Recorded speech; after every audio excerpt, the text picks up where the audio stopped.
네, 월요일 데일리 브리핑에서는 워싱턴 한면택 특파원을 연결해서 워싱턴 정치권 내에서 이번 한 주 동안 다뤄질 이슈와 현안들을 종합해보는 시간을 갖고 있습니다. 자, 전화 연결되어 있습니다. 한면택 특파원. 네, 워싱턴입니다. 네, 자, 조 바이든 후보가 대선 승리와 대통령 당선을 선언하고 정권 인수 준비에 지금 착수한 반면에 트럼프 대통령은 아직도 레이스가 끝나려면 멀었다라고 맞서고 있습니다.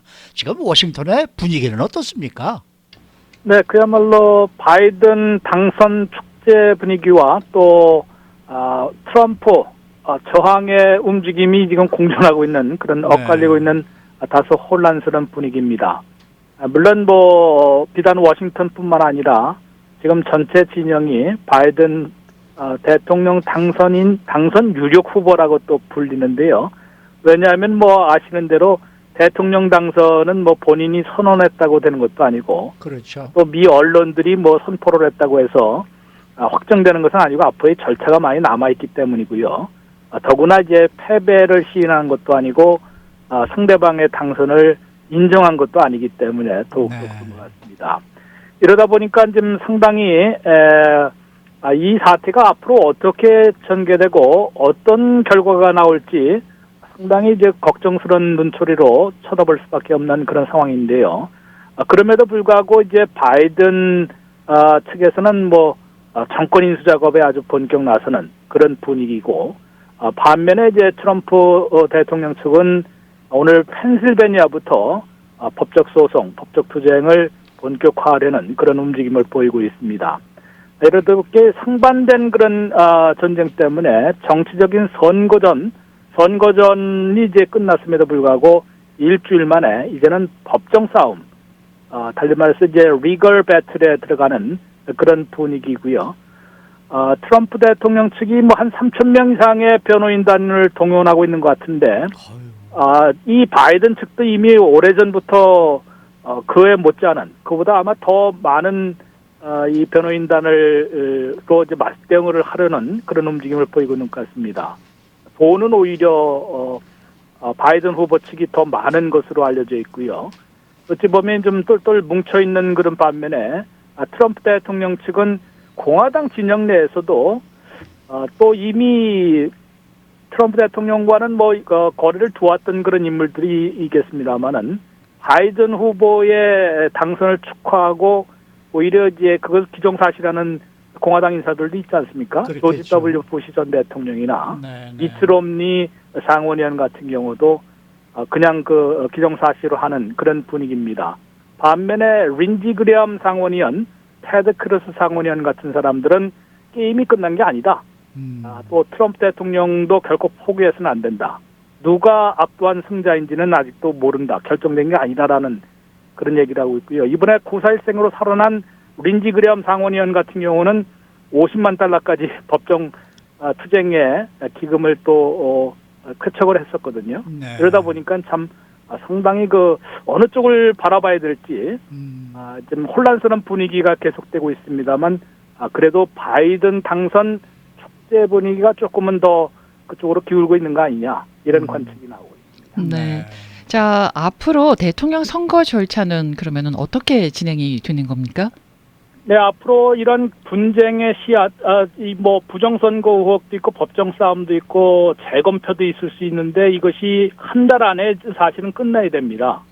아마 연방 대법원까지 가더라도 한 달 안에 끝내려 할 것으로 예상이 되고 있는데요. 네. 그 이유가 12월 8일까지는 각 주정부 주지사들과 주의회가 이른바 선거인단 명부를 확정해야 합니다.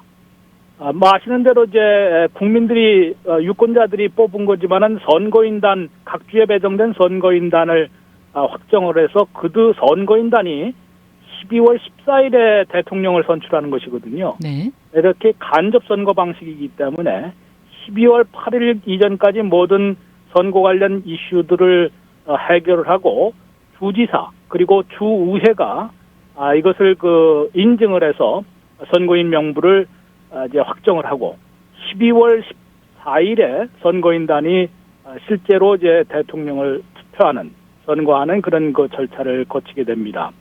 그러면은 이제 각 주별로 이제 승자가 결정되지 않겠습니까? 그러면은 승자가 결정된 거를 12월 23일까지 인증, 서리파이를 해서 연방의회에 보내게 됩니다. 네.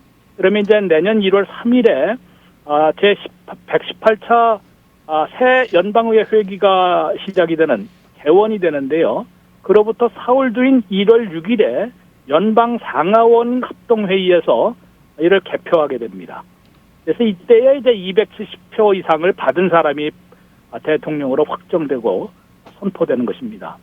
이런 앞으로 한 달 이내에 어떤 사태가 일어날지는 모르는 그런 지금 촉박한 상황이기 때문에 지금 누구도 이렇게 이제 속단을 하기는 좀 어려운 것인데 미 언론들은 그냥 일제히 바이든 후보의 당선 승리라고 표현했으면 좀 괜찮을 텐데요.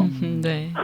그냥 대통령 당선, 지금도 대통령 당선이라고 다 부르지 않습니까? 그렇죠. 이런 것으로 볼 때는 조금 문제가 될 소지가 아직은 좀 남아있는 것으로 보이고요.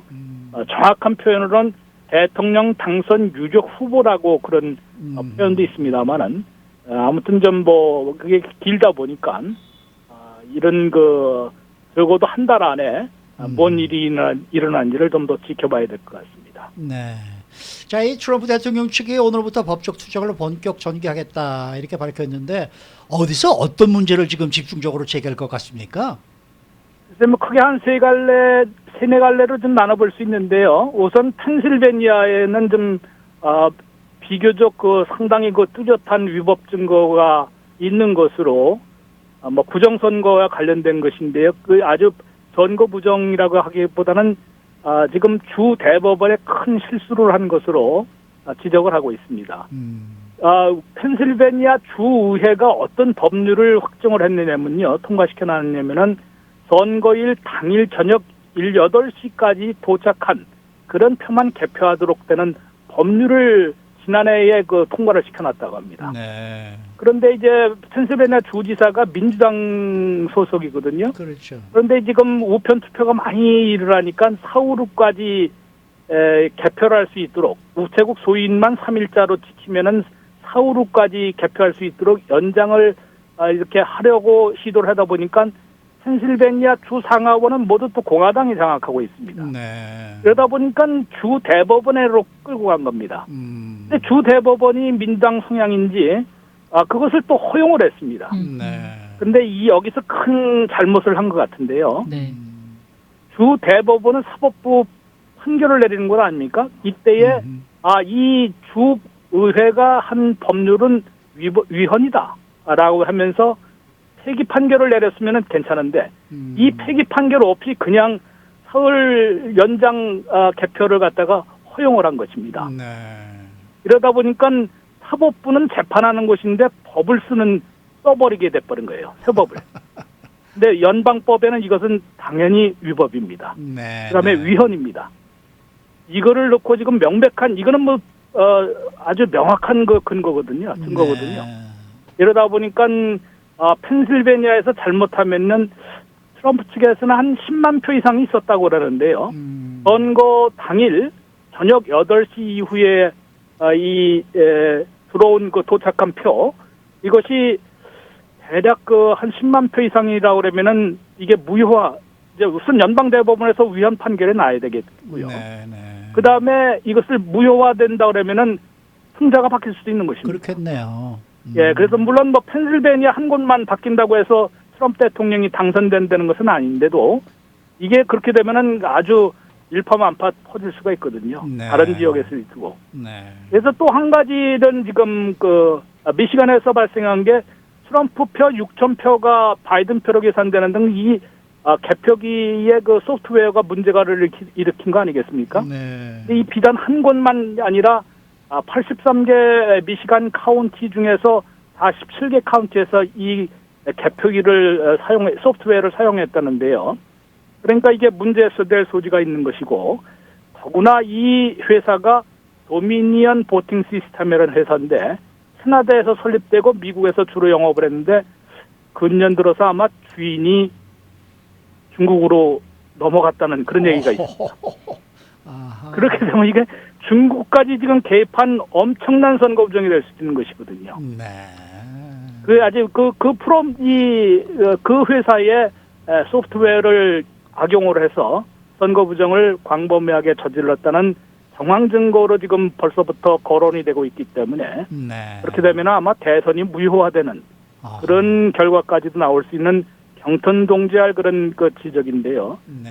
그것은 뭐 당연히 이제 아직은 이제 밝혀내야 되겠습니다만은 세 번째로는 이제 헤리티지 재단에서 이미 오래전부터 우편 투표의 부정 소지를 전문가가 계속 그 보고서로 만들고 백악관에 보고가 됐습니다.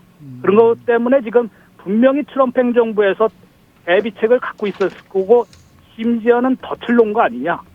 그래서 투표용지에 워터마커라든가 형광물질을 갖다가 입혀놨는데 이게 뭐 재검표라든가 뭐 소송에서 이기면은 투표용지에서 무더기로 가짜의 투표용지가 쏟아져 나왔을 때에는 이것 또한 그야말로 선거가 다 무효화될 수 있는 이런 아주 상당한 그 폭발성을 지닌 사안들이 지금 도사리고 있기 때문에 네. 그렇게 만만치 않게 뭐 공화당 진영이 그렇게 만만하겠습니까? 그다음에 지금 팬데믹 올 4월에 헤리티지단에서 보고를 했기 때문에 2018년부터 시작을 했지만은 이 팬데믹 상황에서는 우편 투표에서 분명히 부정 선거를 할 가능성이 높다.